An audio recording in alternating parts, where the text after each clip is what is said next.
भाजपा कांग्रेस के साथ गठबंधन करने पर मजबूर हो गई है। श्रीकांत शिंदे ने कहा कि भाजपा ने शिवसेना शिंदे गुट के पीठ में छुरा घोंपा है। अब तो हद ही हो गई। भाजपा कांग्रेस के साथ आ गई है ताकि शिवसेना शिंदे गुट को हराया जा सके।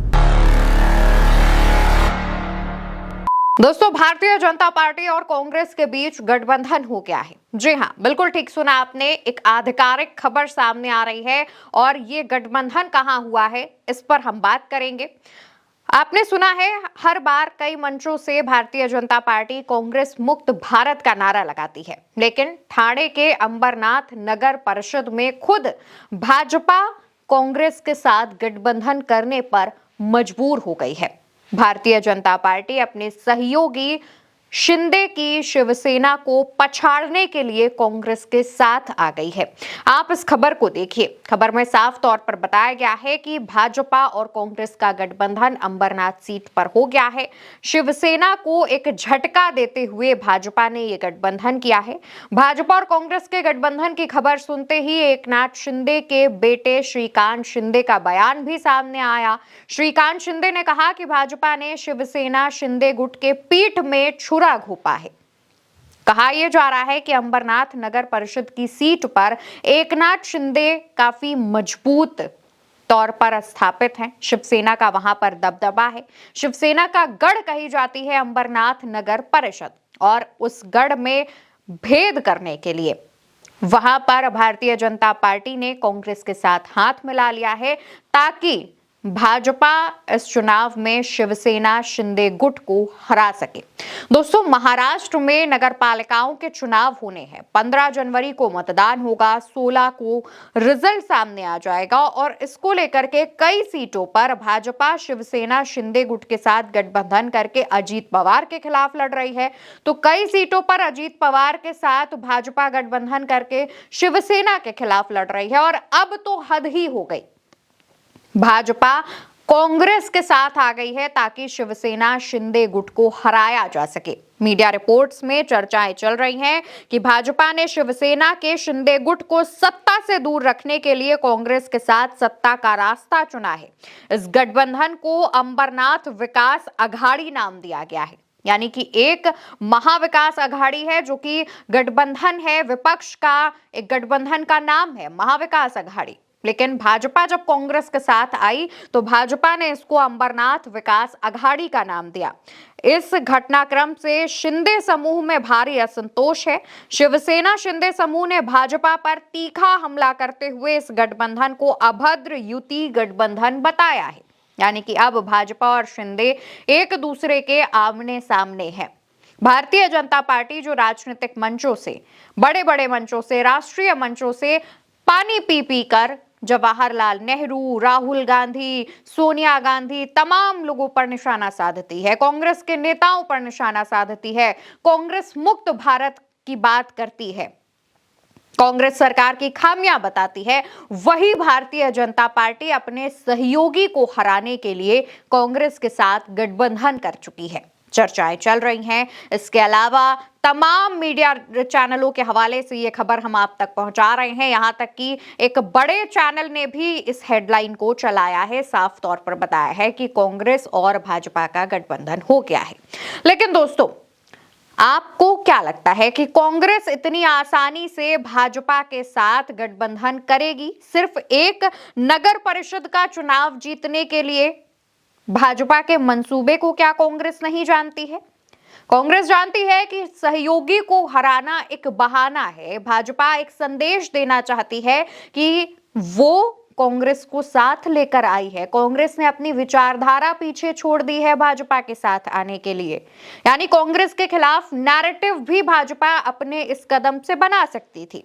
यही वजह है कि खबर यह भी सामने आई कि गठबंधन की ये जितनी खबरें थी वो पूरी तरीके से अफवाह थी। जी हाँ दोस्तों, कांग्रेस के नेता ने खुद इस बात की जानकारी दी है कि जिस नेता ने गठबंधन भाजपा से किया था उस नेता को पार्टी से निकाल दिया गया है।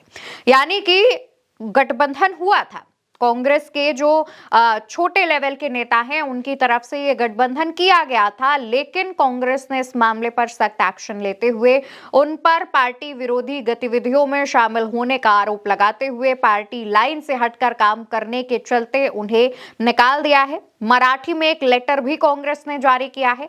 खबरें भी सामने आ गई हैं, आप इन खबरों को देखिए जहां पर साफ बताया गया है कि भाजपा और कांग्रेस का गठबंधन कराने वाले नेता को पार्टी ने बाहर कर दिया है। दरअसल कांग्रेस अपनी विचारधारा से कभी भी अलग हटकर काम नहीं करना चाहती है। कांग्रेस कभी भी यह संदेश नहीं देना चाहती है कि वो और भाजपा सेम लाइन पर हैं। कांग्रेस ने इसी मामले पर एक्शन लेते हुए अपने उस नेता को पार्टी से बाहर कर दिया है जिस नेता ने भाजपा के साथ गठबंधन किया था। कांग्रेस के मुताबिक उस नेता ने गठबंधन किया, लेकिन इसकी जानकारी शीर्ष नेतृत्व को नहीं दी।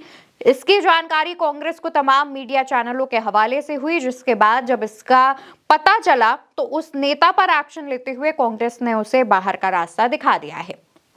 यानी कि भाजपा जो एक तीर से दो निशाने चलने की कोशिश कर रही थी, जो चाह रही थी कि कांग्रेस के साथ गठबंधन करके एक नैरेटिव फैला दिया जाए और शिवसेना शिंदे गुट को भी हरा दिया जाए, उसके इन दोनों ही मंसूबों पर पानी फिर चुका है। अब भाजपा का ना ही कांग्रेस के साथ गठबंधन है और ना ही अब भाजपा शिंदे को इतनी आसानी से हरा पाएगी, क्योंकि जो नगर परिषद है अंबरनाथ, वो शिंदे का, एकनाथ शिंदे की शिवसेना का गढ़ बताया जा रहा है।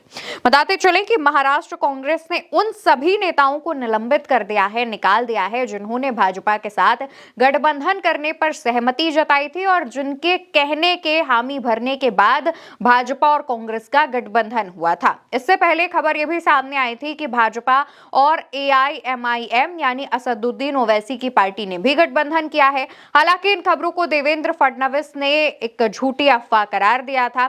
यानी कि भारतीय जनता पार्टी की जो मुश्किलें हैं वो नगर पालिकाओं के चुनाव में बढ़ती जा रही हैं। इससे पहले अजीत पवार अपने चाचा शरद पवार के साथ कई नगर पालिकाओं के चुनाव में गठबंधन कर चुके हैं, जिसमें पुणे और पिंपरी चिचवड़ की नगर पालिकाएं हैं। कहा जा रहा है कि ये एनसीपी का गढ़ बताया जाता है और एनसीपी का गढ़ कहीं भाजपा के कब्जे में ना चला जाए, इस वजह से अजीत पवार और शरद पवार एक साथ आ गए हैं। हालांकि ये महज नगर निकाय या नगर पालिकाओं के चुनाव में महायुति में जरूर आपको टूट देखने को मिलेगी, क्योंकि इन चुनावों के दौरान भाजपा और उसके जो सहयोगी हैं वो ना सिर्फ एक दूसरे के आमने सामने हैं, बल्कि लगातार आरोप भी लगा रहे हैं। अजीत पवार ने भी बीते दिनों यहां तक कह दिया था कि जिन लोगों ने मुझ पर 70,000 करोड़ रुपए का आरोप लगाया, आज मैं उन्हीं के साथ सरकार में हूं। इसके बाद भाजपा के प्रदेश अध्यक्ष ने पलटवार करते हुए कहा था कि अजीत पवार को बयान सोच समझ के देना चाहिए। यानी कि भाजपा जिस गठबंधन में है, महाराष्ट्र में जो महायुति गठबंधन है जिसकी सरकार है, उसमें टूट की खबरें सामने आने लगी हैं, उसमें नाराजगी की खबरें बढ़ने लगी हैं। कहा यह भी जा रहा है कि जनवरी का महीना महाराष्ट्र में सरकार के लिए काफी महत्वपूर्ण महीना होने जा रहा है, क्योंकि अगर जनवरी में इस तरीके की टूट की जो खबरें आ रही हैं और नगर पालिकाओं के चुनाव के बाद इसी तरीके से नेताओं की नाराजगी चलती रही, तो महाराष्ट्र में जो सहयोगी गठबंधन है, जो सहयोगी पार्टियां हैं भाजपा से, वो अलग हट सकती हैं और ये गठबंधन टूट सकता है। ये खबरें भी चल रही हैं। फिलहाल महाराष्ट्र पे लगातार उल्टा चश्मा यूसी की नजर बनी हुई है और जो भी अपडेट निकलकर सामने आएगी हम आप तक जरूर पहुंचाएंगे। लेकिन जिस तरीके से भाजपा के इस नैरेटिव को कांग्रेस ने फेल किया है, उस पर आप क्या कहना चाहते हैं? अपनी राय कमेंट सेक्शन में जरूर बताइएगा। फिलहाल के लिए इतना ही। नमस्कार।